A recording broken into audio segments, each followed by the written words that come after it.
En restant en Afrique du Nord et on vous emmène en Tunisie où la situation sociale est tendue dans certaines régions, à l'instar de Gabès et Sfax. Des mouvements de protestation se poursuivent alors que le gouvernement Méchichi fait face à une crise économique sans précédent. Méchichi s'est engagé à résoudre les problèmes liés au développement et à l'emploi. C'est un reportage signé Najwa Bécha.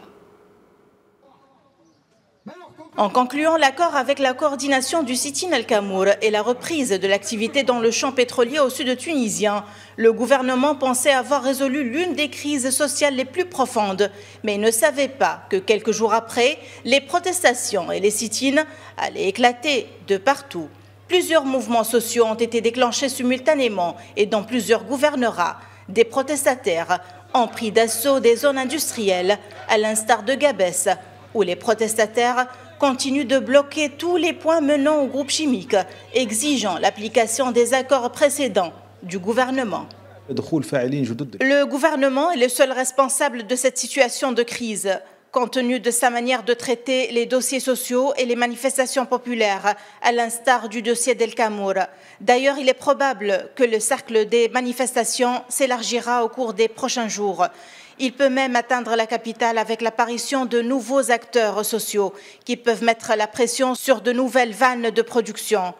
Le gouvernement est appelé à donner des messages rassurants et mettre en œuvre les réformes structurelles.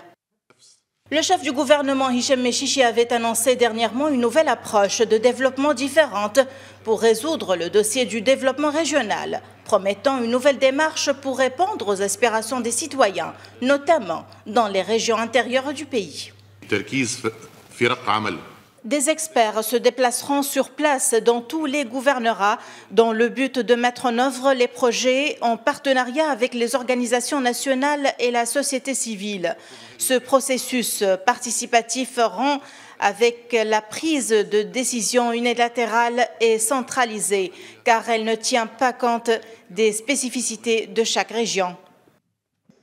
L'hiver s'annonce chaud dans les régions. D'ailleurs, l'Union régionale du travail a observé ce mercredi une grève générale à Béja. La même instance à Kérouan a déjà fixé une grève générale dans la région pour le 3 décembre.